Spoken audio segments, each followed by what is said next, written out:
Hello, we are a group of 1D students. Our project is about how COVID-19 is affecting people's economic life in Hong Kong. The COVID-19 pandemic, also known as the coronavirus pandemic, is an ongoing global pandemic of coronavirus disease that started in 2019. Ever since that happened, many problems arose around the world. For example, financial problems, class suspension, traveling restrictions, unemployment, and much more. Today we will be answering the 5 most frequently asked questions. Question 1. How is COVID-19 affecting the world's finance by international trade? The COVID-19 pandemic has had devastating health and economic consequences, with unprecedented disruption to people's lives. The global economy and world trade.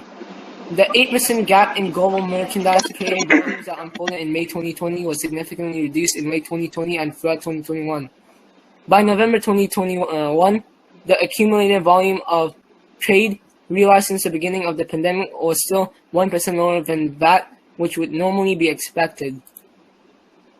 China's production was hit deep in January 2020, but it rebounded much quicker than production in other regions.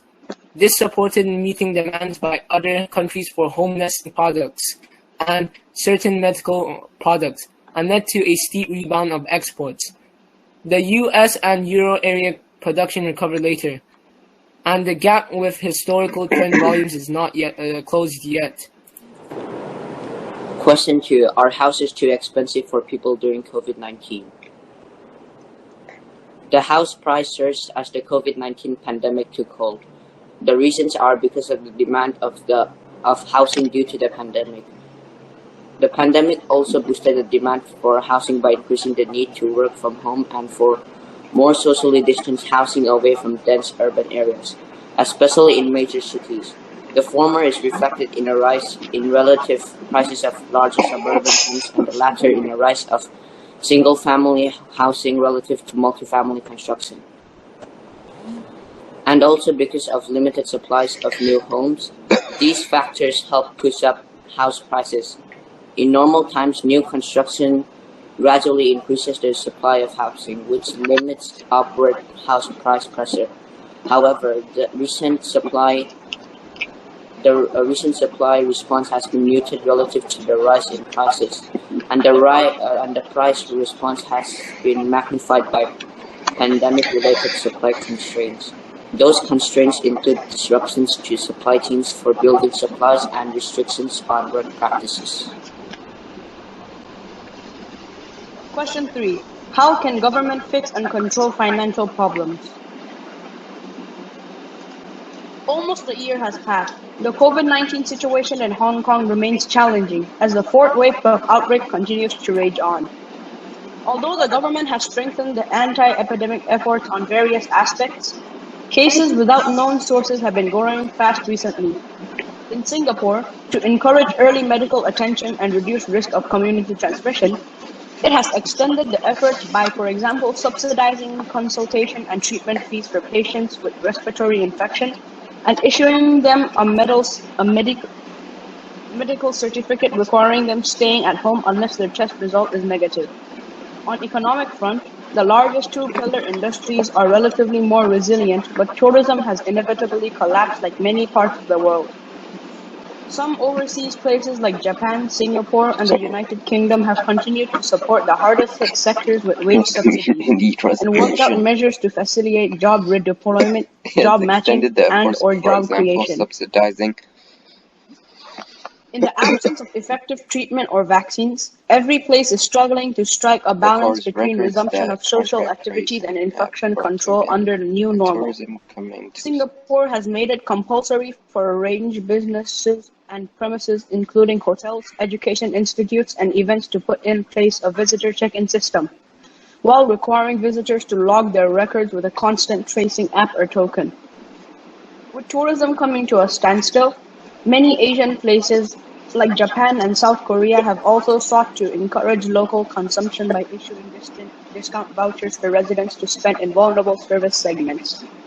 The subject of COVID-19 challenges and economic impacts is within various policy areas, including the panel on health services, panel on economic development, panel on commerce and industry, and panel on manpower.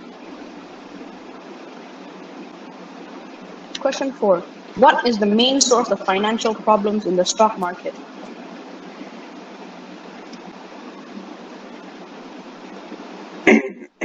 Financial services, trading and logistics, tourism, and producer and professional services are the 4 key industries in the Hong Kong economy.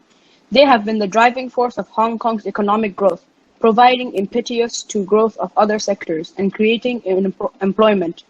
But because of COVID-19, many of these industries have suffered losses. The main source of financial problem faced during COVID-19 in Hong Kong is unemployment due to COVID cases rising. Although the government has given us consumption voucher, I don't think it will be enough for struggling unemployed Hong Kong people who have to pay rents, as Hong Kong's rent is very high.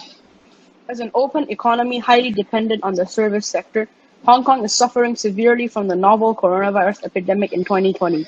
In particular, the movements in the stock market have received a lot of attention. We provide a perspective on how to interpret movements in the stock market and what they tell us about growth expectations by combining it with asset pricing data from other markets.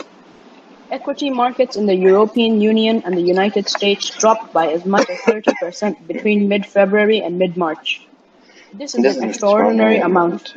To interpret this decline, it is useful to recall that the value of the stock market is equal to the sum of the discounted value of all future dividends. Question 5. How is COVID-19 affecting the local unemployment rate?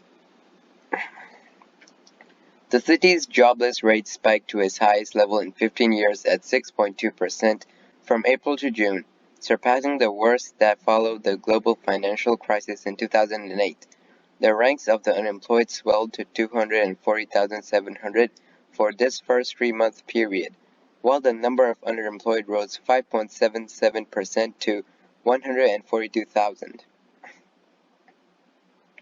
Its GDP shrinks the most in the last 60 years, and the unemployment rate rises rapidly. Looking into 2021, the widely usage of effective vaccines is going to stimulate Hong Kong's economy, and the 14th five-year plan will also bring great development opportunities.